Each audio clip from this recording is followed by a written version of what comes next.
29 सितंबर से लेकर 14 अक्टूबर तक चलने वाले पितृपक्ष में मौका होता है अपने कुंडली में से पितृदोष या श्राप दोष को मिटाने का या इससे निकलने का। लेकिन उससे पहले ये जानना जरूरी है कि आखिर पितृदोष होता क्या है और हमारे जीवन पर प्रभाव क्या होता है। आज के वीडियो में हम ये ही चर्चा करने वाले हैं कि आखिर पितृदोष को पहचाने कैसे, और फिर ये चर्चा करेंगे कि आखिर इस दोष से मुक्ति कैसे मिले।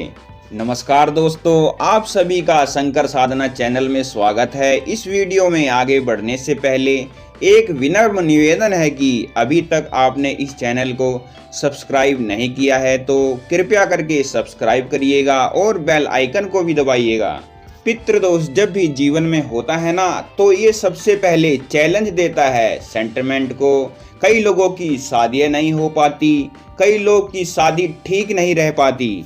इसमें संतान प्राप्ति में भी दिक्कत आती है, और यदि संतान हो जाए तो वह अक्षम्य होती है। इससे हटकर अगर करियर की बात करें तो करियर ही सेटल नहीं हो पाता है। इंसान भी उम्र में महीने साल जुड़ते चले जाते हैं, करियर मानो सेटल होने का नाम ही नहीं लेता।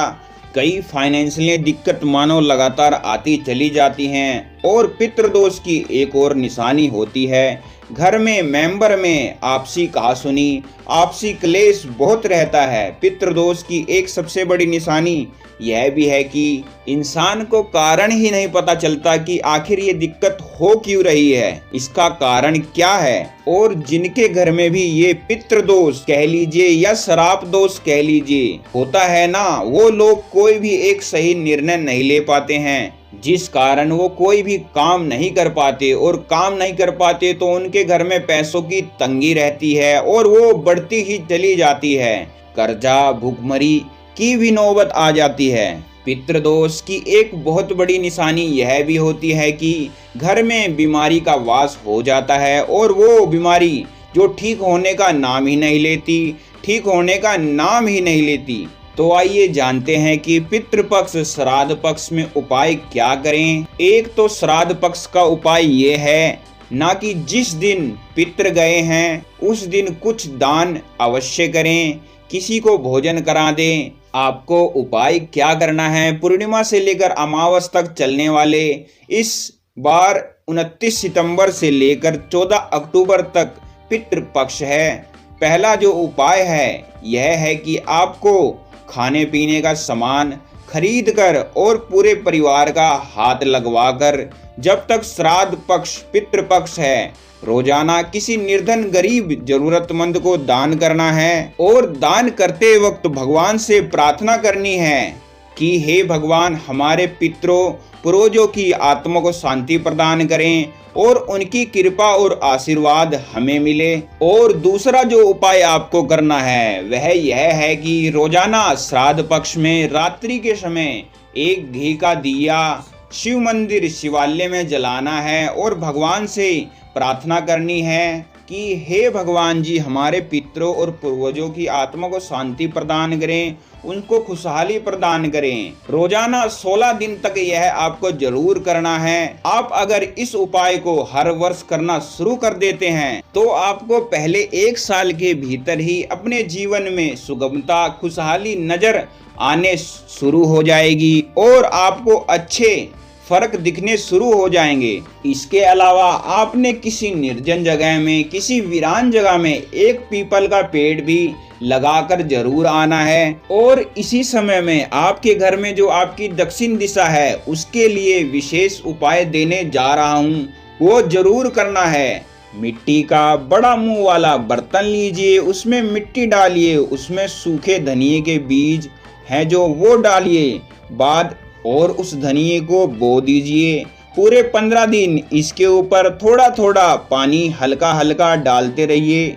ठीक वैसे ही जैसे नवरात्रों में जौ को घट स्थापना के दौरान करते हैं। और रोजाना जब तक आप पानी के छींटे देंगे तो आप अपने पितरों को याद करिए और उनकी शांति की प्रार्थना करिए। और इसमें से आप बीजों को अंकुरित होते हुए देखिए।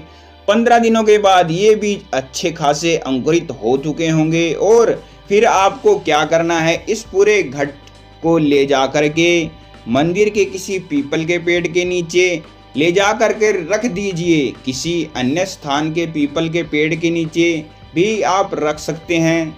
और अगर आप किसी चलते पानी के नज़दीक रहते हैं तो आप इसे पूरा ऐसे ही प्रवाहित कर सकते हैं। ये जो पौधा बनेगा ये आपके घर की ना जाने कितनी ही नेगेटिविटी को अपने साथ ले जाएगा।